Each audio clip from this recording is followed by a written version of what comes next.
உலகம் சுற்றும் வர்ணம் FM. ஆச்சரியமான சுவாரஸ்யமான விளையாட்டு சினிமாயன உலகம் சுற்றும் வர்ணம் FM. வார நாட்களில் இரவு 10 மணிக்கு.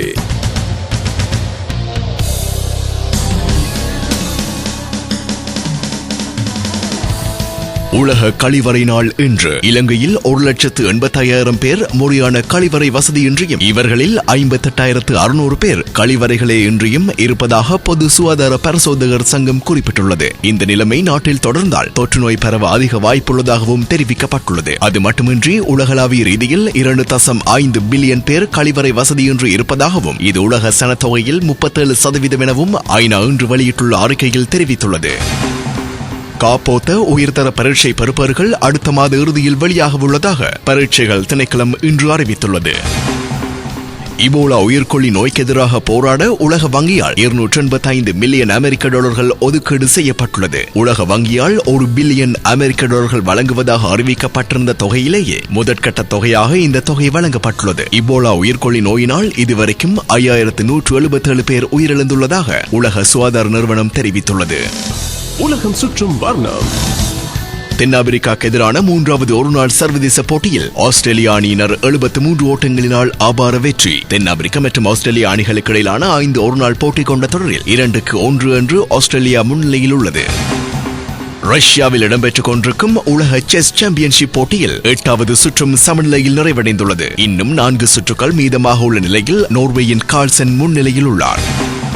இந்தியன் கிரிக்கெட் சபையின் அவசர செயற்குழு கூட்டம் நேற்று மாலை இடம்பெற்றது. 1.5 மணி நேரம் இடம்பெற்ற இந்த கூட்டத்தில் முத்தல் ஆணைக்குழுவின் அறிக்கை தொடர்பாக விரிவாக ஆராயப்பட்டுள்ளதோடு புதிய நிர்வாகிகளை தெரிவு செய்யும் தேர்தலும் பொதுக்கூட்டமும் டிசம்பர் 17 நடத்துவதாக முடிவு செய்யப்பட்டது. மற்றும் சூதாட்டத்தில் எந்தவித தொடர்பும் இல்லாத என் ஸ்ரீனிவாசனுக்கு முழுமையான ஆதரவு அளிப்பதாகவும் இச்செயற்குழு கூட்டத்தில் முடிவு செய்யப்பட்டது.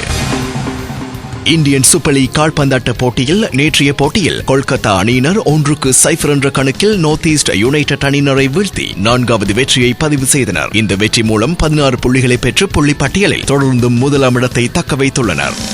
உலகம் சுற்றும் வர்ணம்.